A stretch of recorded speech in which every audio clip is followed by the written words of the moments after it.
প্রথমে আমার সাংবাদিক বন্ধুদের 2026 ইংরেজি নববর্ষের অনেক অনেক শুভেচ্ছা, অনেক অনেক অভিনন্দন জানাচ্ছি। তার পাশাপাশি ভারতীয় জনতা পার্টির পুরো টিম, আমার স্টেট কমিটির পুরো টিম এর পক্ষ থেকে আপনাদের মাধ্যমে সমস্ত রাজ্যবাসীকে 2026 ইংরেজি নববর্ষের অনেক অনেক শুভেচ্ছা, অনেক অনেক অভিনন্দন জানাচ্ছি। তার পাশাপাশি আমি এই 2026 সকলের সুস্বাস্থ্য, দীর্ঘায়ু কামনা করছি।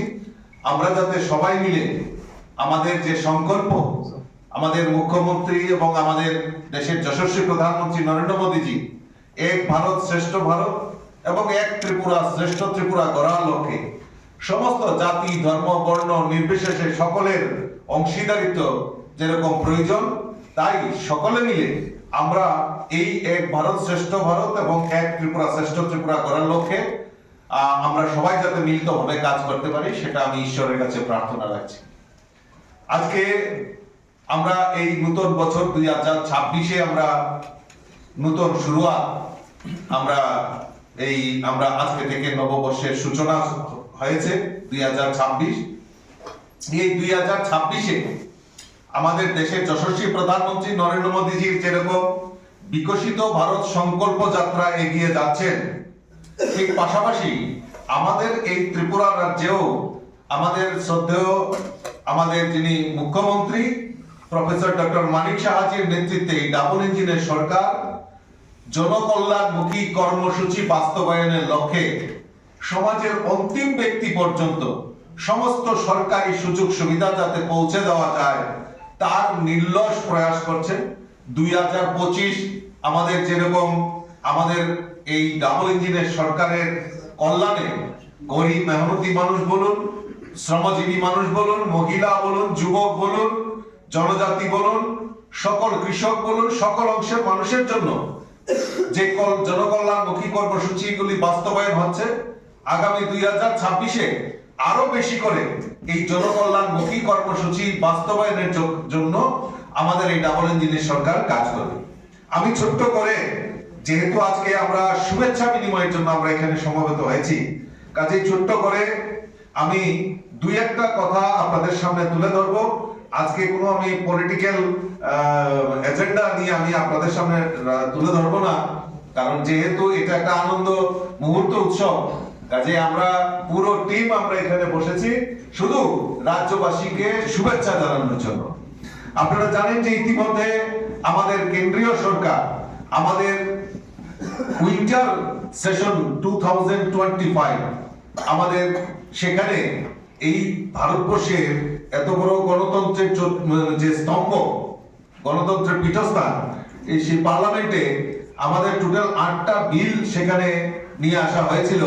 যেমন সবকা বীমা সবকা রক্ষা, যে ইন্স্যুরেন্স ল অ্যামেন্ডমেন্ট, সেটা 2025 সেটা নিয়ে আসা হয়েছিল।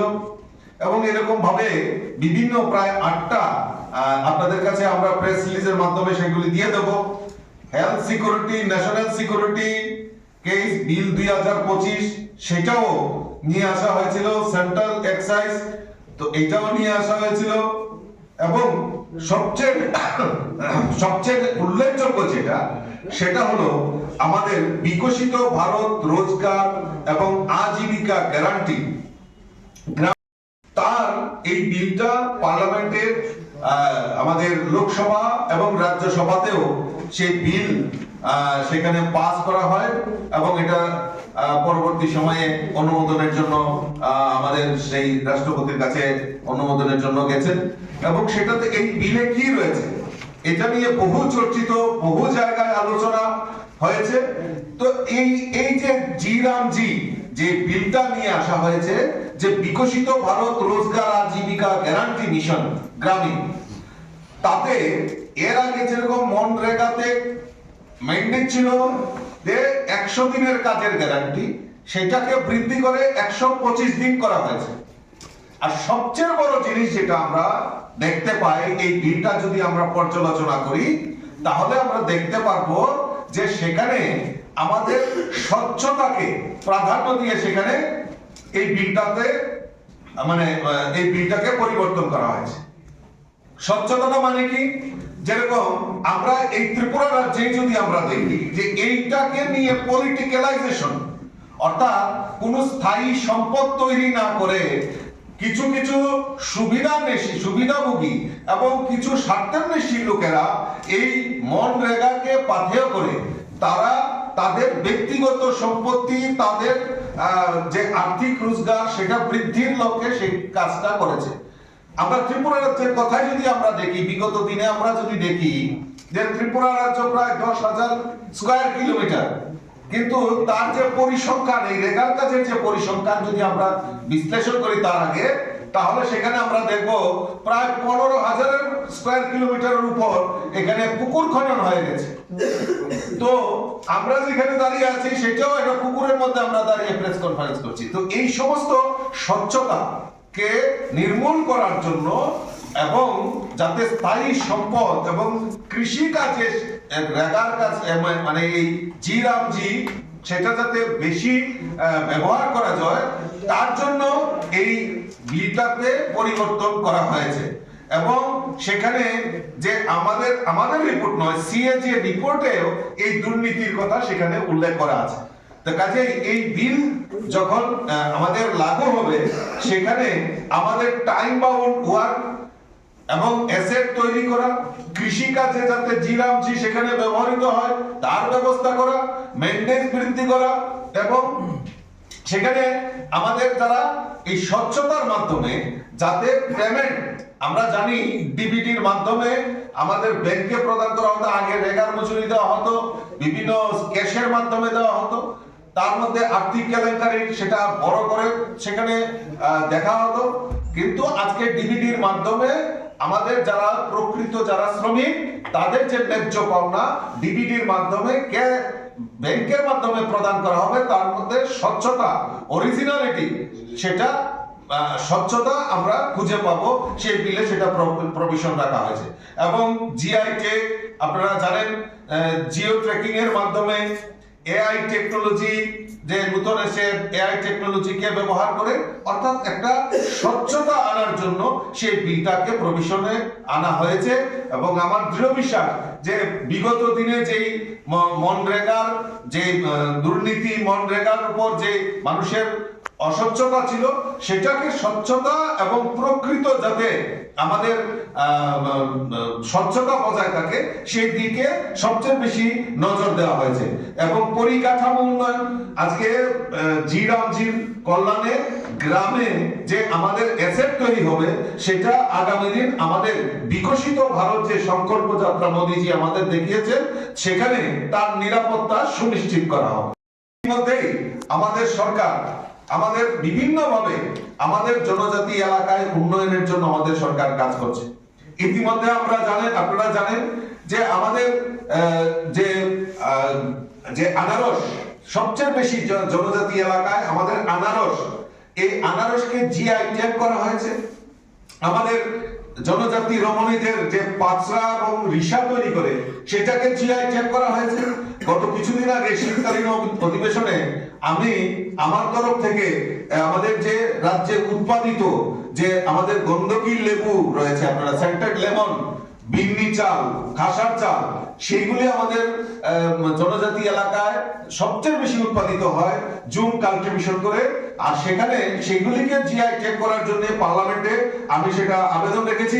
আর আমার দৃঢ় বিশ্বাস আমাদের দেশের প্রধানমন্ত্রী নরেন্দ্র মোদীজিও সেই জিআই ট্যাগ যাতে এইগুলি যাতে বাজারজাত করা যায় এবং ভারত ত্রিপুরার এই উৎপাদিত সামগ্রী যাতে বিশ্বের মানচিত্রে যাতে আসতে পারে, তার জন্য নিশ্চয়ই আমাদের দেশের যশস্বী প্রধানমন্ত্রী সেই ব্যাপারে নিশ্চয়ই সদার্থক ভূমিকা পালন করবেন। আর ইতিমধ্যে আপনারা জানেন আমাদের রাজ্যে ওয়ার্ল্ড ব্যাংকের দ্বারা 1400 কোটি টাকা বিনিয়োগ Tripura rural economic growth and service delivery project বাস্তবায়নের জন্য আমাদের সরকার ইতিমধ্যে ব্যবস্থা গ্রহণ করেছে। আমাদের যাতে আমি প্রথমেই বলেছি যে আমাদের জনজাতি এলাকায় যুবক যুবতীদের এবং তাদের রোজগার কিভাবে বৃদ্ধি করা যায় তার জন্য আমাদের মাননীয় মুখ্যমন্ত্রী শতার্থক ভূমিকা পালন করছেন। ইতিমধ্যে মুখ্যমন্ত্রী জনজাতি বিকাশ যোজনা এখন পর্যন্ত ৯,৩২৬ জন জনজাতি সুবিধাভোগীকে ২৫,০০০ টাকা করে আর্থিকভাবে সহায়তা করা হয়েছে। এর জন্য প্রায় ব্যয় হয়েছে প্রায় ২৩,৩১,৫০,০০০ টাকা। তো আমাদের সরকারের মূল প্রায়োরিটি, কারণ আমাদের সরকার বিশ্বাস করে যে আমাদের এই রাজ্যের জনজাতিদের বিকাশের মাধ্যমে এই রাজ্যের উন্নয়ন সম্ভব। আমরা এক ত্রিপুরা শ্রেষ্ঠ ত্রিপুরা করব, কিন্তু জনজাতিদের বাদ দিয়ে সেটা কোনোদিনও সম্ভব নয়।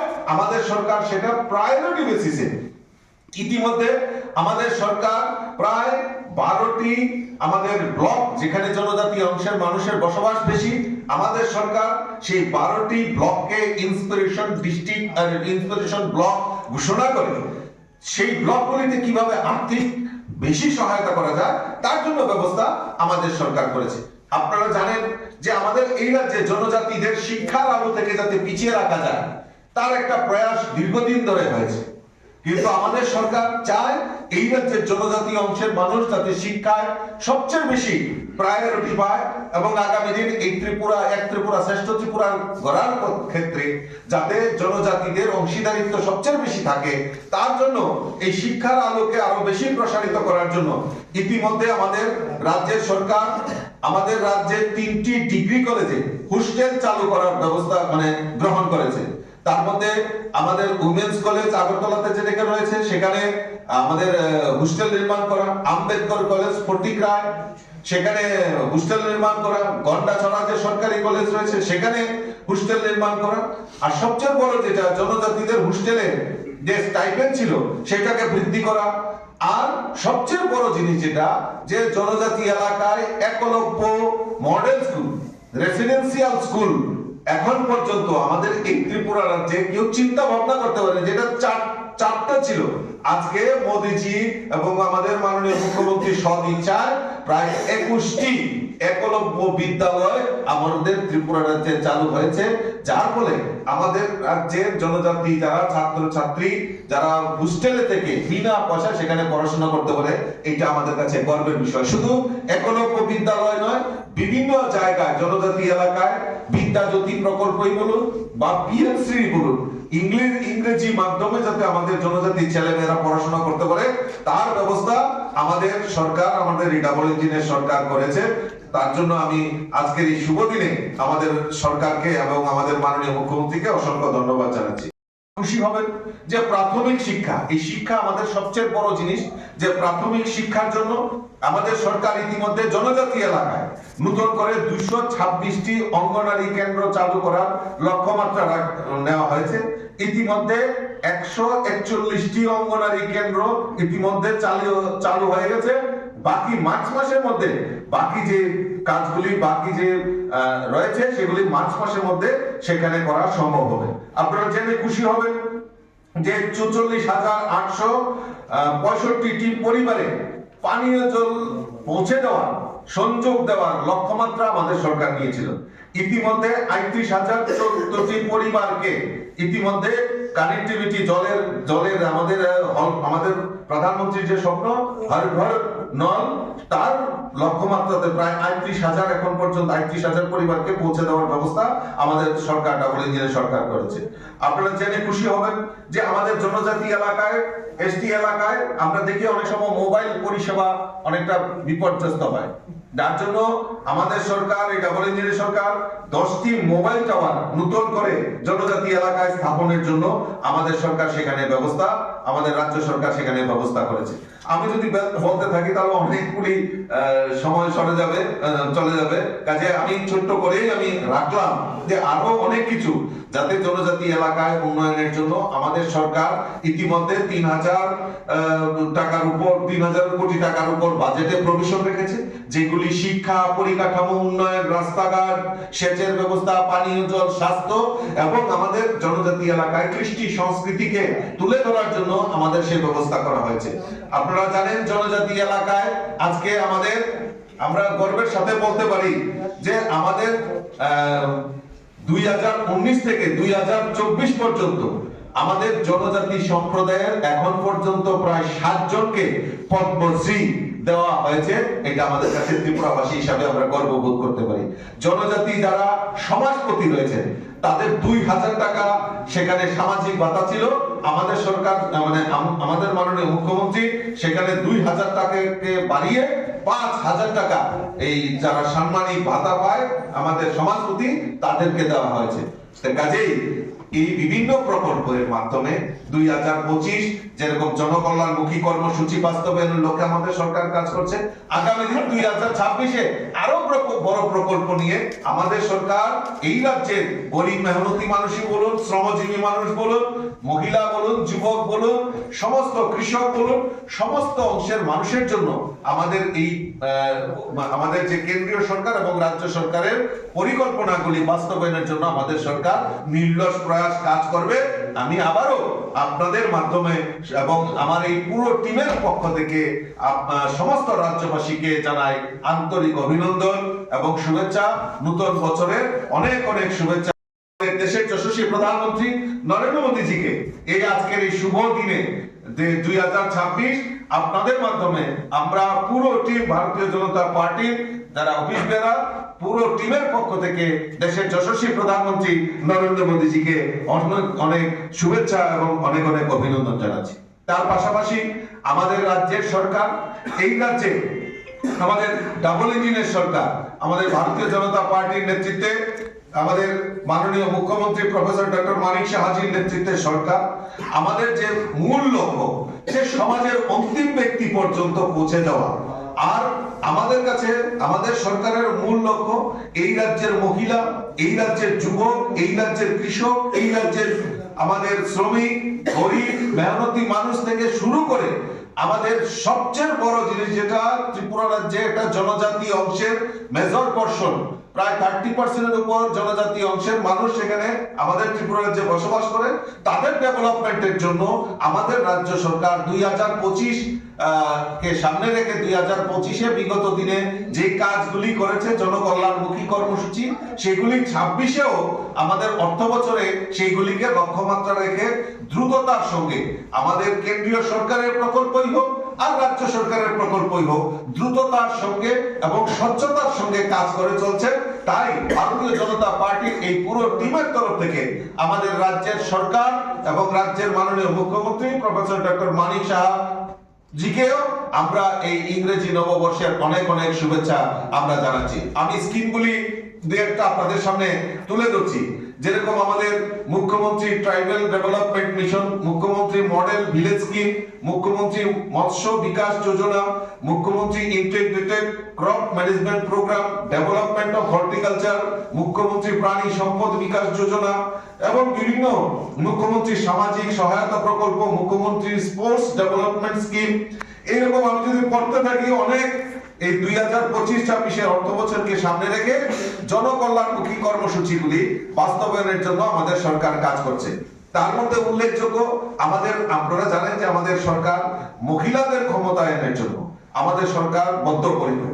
সবচেয়ে বেশি আমাদের যে দেশের প্রধানমন্ত্রীও বলছেন যে আত্মনির্ভর ভারত আর আত্মনির্ভর মহিলা, তৎসঙ্গে আমাদের এই ত্রিপুরা রাজ্যেও আত্মনির্ভর ত্রিপুরা, আত্মনির্ভর মহিলা, এই মহিলা সশক্তিকরণ করার জন্য, মহিলাদের এম্পাওয়ারমেন্ট করার জন্য আমাদের সরকার বিভিন্ন পরিকল্পনা নিয়েছেন। তার মধ্যে সবচেয়ে যেটা রাজ্য সরকার মহিলাদের সশক্তিকরণের উপর বিশেষ গুরুত্ব দিয়েছে। মহিলাদের অধিকারকে সুরক্ষার প্রশ্নে তাদের অর্থনৈতিক অগ্রগতি প্রাধান্য দেওয়া হয়েছে। ইতিমধ্যে লাখপতি দিদি, ড্রোন দিদি এবং বিভিন্ন ভাবে মহিলাদের কিভাবে আত্মনির্ভর করা যায় সেই প্রকল্প নিয়ে আমাদের সরকার কাজ করছে।